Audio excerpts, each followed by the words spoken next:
আসসালামু আলাইকুম। আমার নাম ফেরদৌসী। আমার ফ্যামিলি মেম্বার্স ৪ জন। আমি, আমার বাবা, আমার মা আর আমার ছোট বোন। আর আমি যাকে ভালোবাসতাম তার ফ্যামিলি মেম্বার্স টোটাল ৮ জন। মোটামুটি ওর সব ভাই বোনদের বিয়ে হয়ে যায়। আর ও ছিল বাড়ির সবথেকে ছোট ছেলে। ওর নাম ছিল রায়হান। তো ওর আর আমার ফার্স্ট দেখা ২৭/৮/২০২১ সোমবার। ও ছিল আমার ফুফুতো ভাইয়ের বন্ধু। সেদিন আমাদের ফার্স্ট দেখা হয়। আর আমাদের লাভ স্টোরি শুরু হয় ৫/৯/২০২১ বুধবার। তো আমাদের বেশ কথাবার্তা ভালোই হচ্ছিল। আমি ওর সাথে প্রেম করতে চাইনি। আমি ওকে অনেকবার না করেছি, আমি বলছি তুমি আমার ফ্রেন্ড হয়ে থাকো, আমি তোমায় অনেক আমার বেস্ট ফ্রেন্ড বানিয়ে রাখবো। সো ও বললো না, আমার সাথেই প্রেম করতে হবে তোমার। আমাকে ঠিক এইভাবে প্রপোজ করেছে যে আমাকে তোমার ভালো লেগেছে, তুমি ওর সাথে প্রেম করবা। আমি ওর প্রপোজটা শুনে আমি প্রথমে রিজেক্ট করছিলাম, বাট তারপরে আমি রাজি হয়ে যাই যে হ্যাঁ, আমি রিলেশন রাখবো তোমার সাথে। তারপরে মোটামুটি বেশ আমাদের ভালোই হচ্ছিল।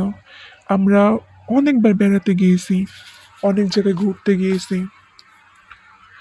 আমাদের রিলেশন ৫ বছরের মধ্যে দুজন দুজনকে অনেকবার ব্লক করছি সব জায়গা থেকে। আমি একটু কম করেছি, কিন্তু ও অনেক বেশি করেছে। আমার নাম্বার ব্লক করছে, হোয়াটসঅ্যাপ থেকে ব্লক করেছে, সব জায়গা থেকে। তো তারপর উম, আমার আমার যেখানে বিয়ে হয় ওরা আমাকে দেখতে এসেছিল ১২/১০/২০২৪ রবিবার। আর আমার আব্বুরা ওই ছেলেটাকে দেখতে যায়, যার সাথে আমার বিয়ে ফিক্সড হয়েছে, তাকে দেখতে যায় ১৩/১০/২০২৪ সোমবার। তারপরে মানে ফ্যামিলির মধ্য থেকে পছন্দ, দুজন দুজন মানে ফ্যামিলির থেকে পুরো পছন্দ হয়ে যায়, কিন্তু আমার পছন্দ ছিল না। আমাকে অ্যাকচুয়ালি জোর করে আমাকে বিয়ে দেওয়া হয়েছিল, আমার ইচ্ছার বিরুদ্ধে বিয়ে দেয়। তো আমি সেখানে বেশ মানে বিয়েটা আমি করতেছিলাম, বাট তারপর আমাকে জোর করে দিয়েছে। আমার আশীর্বাদ হয় ১৬/১০/২০২৪ বুধবার। আর আমার বিয়ে বিয়ে হয় ৮/১১/২০২৪ শুক্রবার। মানে কিছু ভাবার আগে সব কিছু কীভাবে যেন হয়ে গেল। আমি ওকে যখন আমাকে দেখতে এসেছিল, বিয়ে ঠিক হয়ে গেছিল, আমি ওই রায়হানকে বলেছিলাম, যাকে আমি ভালোবাসতাম, যে দেখো আমার তো বিয়ে ঠিক হয়ে গিয়েছে, চলো না আমরা দুজন পালিয়ে যাই। তুমি যদি আমাকে রাস্তায় রাখো আমি রাস্তায় থাকবো, কিন্তু আমার একটা কথা বলেছিল, আমার ফ্যামিলি থেকে তোমার মানবে না। তো তারপরেও আমার এটাও কথা দিয়েছিল যে ফ্যামিলি থেকে যদি নাও মানে আমি তোমাকে নিয়ে আলাদা থাকবো। আমি মানে ওকে পাওয়ার জন্য আমি সব কিছু করতে রাজি ছিলাম, এমনকি আমার ফ্যামিলি পর্যন্ত, আমার আব্বা আম্মুকে ছাড়তে পর্যন্ত রাজি ছিলাম। কিন্তু ও আমার সাথে বেইমানি করলো সে সময়। আমি যখন ওকে বলি তখন ও বলে যে দেখো, এখন তো তোমার বিয়ে করা সম্ভব না, এখন আমি তেমন রোজগার করিনি, তোমাকে বিয়ে করে আমি তোমার খাওয়াবো কি, তোমাকে রাখবো কোথায়। আমি ওকে বলি তখন যে তুমি যদি আমার রাস্তায়ও রাখো আমি তোমার সাথে সেখানে থেকে যাব। তুমি যদি না খেয়ে থাকতে পারো আমিও না খেয়ে থাকতে পারবো, কিন্তু তুমি আমাকে ছেড়ে দিও না, তুমি ছেড়ে চলে গেলে আমি মরে যাব। ওর পাওয়ার জন্য আমি ওকে পায়ে পর্যন্ত ধরেছি, অনেক কান্না করেছি যে তুমি আমাকে ছেড়ে যেও না, আমি বাঁচতে পারবো না, একবার আমার রিকোয়েস্টটা রাখো, তুমি একবার আমাকে বিয়ে করো, বিশ্বাস করো, আমি আমি কখনো তোমাকে ছাড়বো না। কিন্তু আমার কোনো কথাই শোনে না। তারপরে আমার ফ্যামিলি থেকে আমার আব্বু আম্মু বা আমার সবাই আমার সাথে অনেক বাজে ব্যবহার করে, মানে বিয়েটা দেওয়ার জন্য আমি রাজি ছিলাম না বলে। এমনকি আমাকে যে তাবিজ বলে, কালো জাদু, এগুলো পর্যন্ত করে। আমি তো এক হিসেব মতো পাগল মতো হয়ে গেছিলাম, বাট তারপরে যাই হোক আমার বিয়েটা হয়ে যায়। তো বিয়ে হওয়ার ১ মাস পরে ওই রাইহান আমার কাছে কল দেয়, ফোন দিয়ে বলে যে ফেরদৌসী আমার সাথে একবার দেখা করো। আমি ওর সাথে দেখা করতে চাইনি, আমি রাগ করে ফোনটা কেটে দিই। তো ও অনেক কান্নাকাটি করছিল, রিকোয়েস্ট করছিল যে আই এম সরি, আমার ভুল হয়ে গেছে, প্লিজ একবার দেখা করো। তারপর আমি ওর সাথে দেখা করি। ও অনেক কান্নাকাটি করে, বলে আমার ভুল হয়ে গেছে, লাস্টবারের মতো চান্স দাও। ওর এমন কথা শুনে আমি আবার আগের মতো ওর প্রেমে পড়ে যাই, আবার আগের মতো পাগল হয়ে যায়। ওর সাথে আমি আবার রিলেশন কন্টিনিউ করি।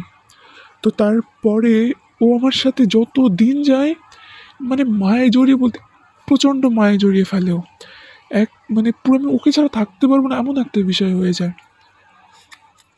মানে আমি ওকে সত্যি বলতে ভালোবাসতাম নিজের থেকেও বেশি। যদি কেমন বলা হয় বলবো, আমি আমার বাবা মাকে যতটা ভালোবাসিনি আমি রায়হানকে ততটা ভালোবেসেছি।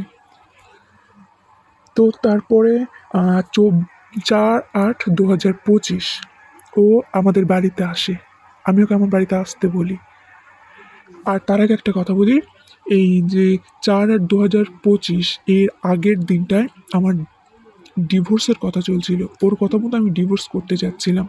আমার ওর ভাবি ফোনটা ধরার পরে বলে যে দেখো, আম- আম, রায়হানের কাছে তুমি আর ফোন করবা না, রায়হান বলে দিয়েছে যে ওই মেয়েকে বিয়ে করবে না, আর ওই মেয়েরকে বিয়ে হয়ে গেছে, ও আর নেবে না ওই মেয়েকে।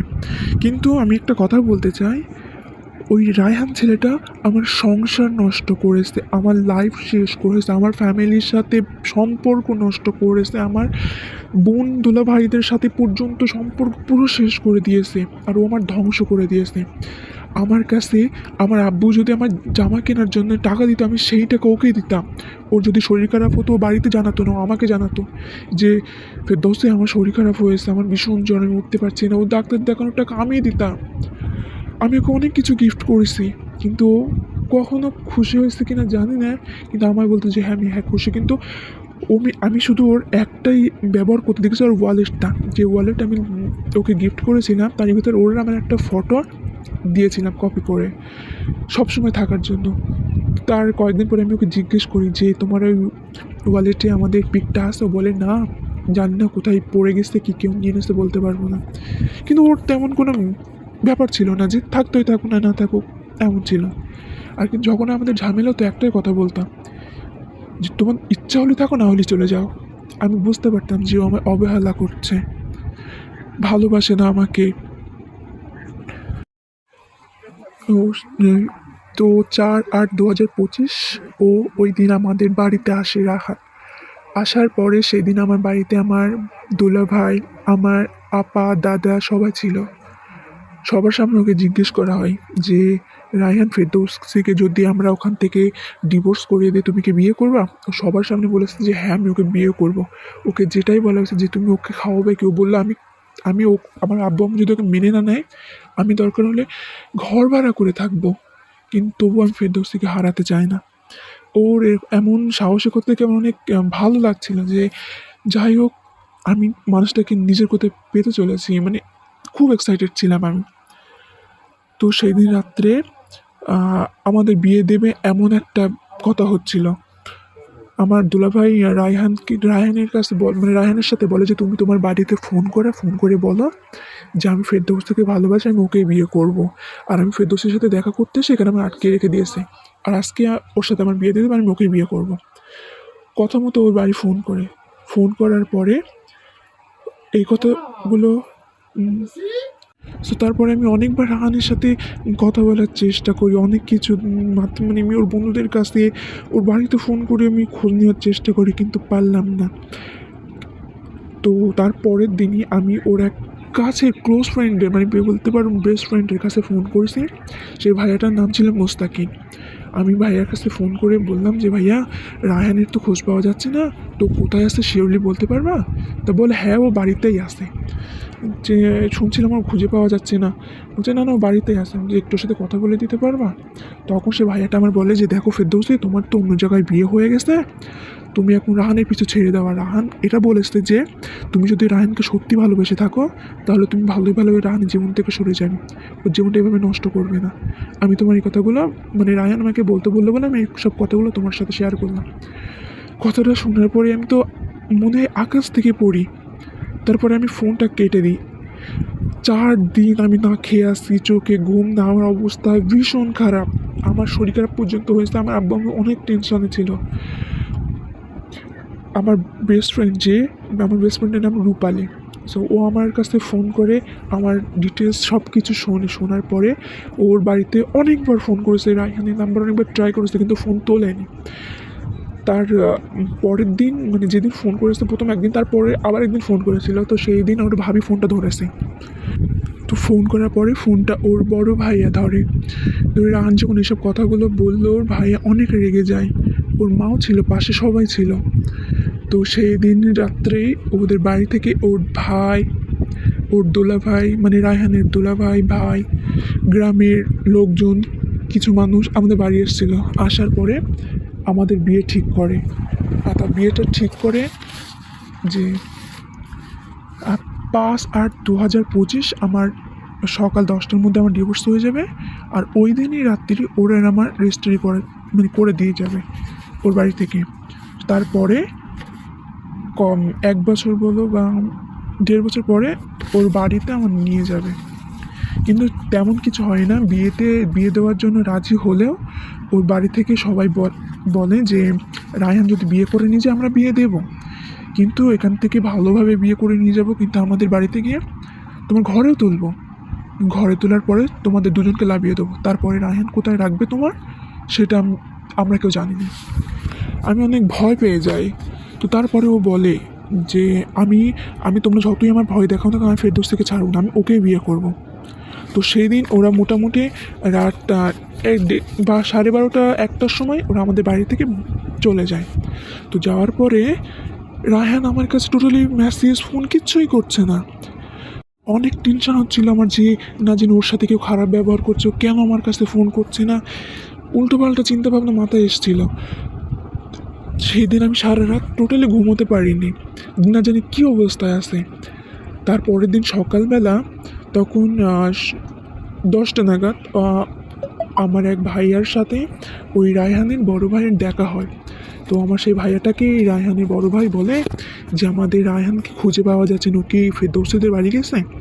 তো কথাটা শোনার পরে ভাইয়া আমার কাছে ফোন করে বলে যে তোদের বাড়ি গিয়েছে রায়হান? আমি বললাম না। কেন এমন কেন বলছো? বলতে রায়হানকে খুঁজে পাওয়া যাচ্ছে না। তারপরে আমার অবস্থা ভীষণ খারাপ, আমি খাওয়া দাওয়া বন্ধ করে দিই, কান্নায় ভেঙে পড়ি। আমার কান্না থেকে আমার বাড়িতে সবাই কেঁদে ফেলে। আমি প্রচণ্ড কষ্ট পেয়েছি ওর এই হারিয়ে যাওয়ার কথা শুনে। এবার আমার কী হবে? আর আমার এটা বিশ্বাস ছিল যে ও কোথাও যায় না, বাড়িতেই আসে। তো তারপরে আমি ওর বন্ধুদের কাছে খোঁজ নিয়ে জানতে পারলাম যে ও বাড়িতেই আছে আর দিব্যি ঘুরে বেড়াচ্ছে। আমি ভেতর থেকে অনেক ভেঙে পড়ি যে একটা মানুষ আমার সাথে 5টা বছর কীভাবে নাটক করে গেল। সেটা তো নাটক করে, আর এই যে আমাদের বাড়িতে বসে মেম্বার, প্রধান, গ্রামের লোকজন, বাবা মা একসাথে বসে যে কথাটা হলো ওর আর আমার আজ রাত্রে বিয়ে হবে, সেটা কী হবে এখন? কীভাবে প্রতারণা করলো আমার সাথে? আমি অনেক কষ্ট পেয়েছি। তারপরে আমি অনেকবার তোকে সত্যি ভালোবাসতাম, ওই জন্যে ওর ওই তেতো কথাগুলো আমি হজম করে নিতাম। কিন্তু আমি একটা কথা বলি ভাইয়া, আমি রায়ানকে অনেক ভালোবেসেছি, অনেক। আমার মনে হয় পৃথিবীতে যতটা ভালোবাসা আছে আমি ততটাই ওকে ভালোবেসেছি। আমি অনেক এমনকি ওকে পাওয়ার জন্য আমি আমার সংসার পর্যন্ত ছেড়ে দিয়েছি। আর এখন না তো আমার ফ্যামিলি আমার দেখতে পারে, না তো আমি আমার আগের স্বামীর কাছে ফিরে যেতে পারি, না তো আমি তার কাছে ফিরে যেতে পারি। রাহান আমাকে বরবাদ করে দিয়েছে, পুরো শেষ করে দিয়েছে। ব্যাস এতটুকুই। আর এই কথাগুলো যদি আপনি ফেসবুকে আপলোড দেন তো আমি খুব খুশি হব। আর ও আপনার খুব বড় ফ্যান কি না জানি না, বাট দেখলাম যে ওর আইডিতে শেয়ার করা আছে। আপনি যদি শেয়ার করেন তো ওইগুলো ও দেখবে, আর এটা বুঝতে পারবে যে আমি ওকে কতটা ভালোবেসেছিলাম, ওর জন্য আমি কতটা পাগল ছিলাম। আসসালামু আলাইকুম। আমার সাথে রিলেশন করার সময়ও মাঝে মাঝে অনেক মেয়েদের সাথে কথা বলেছে, অনেক মেয়ের পিছনে লেগেছে। ওর বন্ধুরা আমার সাথে সব কিছু শেয়ার করতো। আমার বলতো যে ফেরদৌসী তুমি ওকে ছেড়ে দাও, ছেলেটা সুবিধের না। কিন্তু আমি কখনো কারো কথা শুনিনি, আমি ওকে অন্ধের মতো ভালোবাসতাম। আমার আব্বা আম্মা অনেকবার বলেছে যে মা তুই ওকে ছেড়ে দে, ছেলেটা ভালো হবে না, দেখবি তোর একদিন ঠকিয়ে দেবে। বরং ওদের মুখের ওপর আমি কথা বলতাম যে দেখ মানে কিরকম আমার ঠকিয়ে দেয়। শেষ বেশ আমার ঠকিয়ে চলে গেল। ও ফ্যামিলির কথাও ভাবলো, ওর নিজের কথাও ভাবলো, ওর ক্যারিয়ারের কথাও ভাবলো, শুধু আমাকে রাস্তায় ফেলে দিয়ে অবহেলা, অত্যাচারের মুখে ছেড়ে দিয়ে চলে গেল। একটুকু ভাবিনি আমার কথা।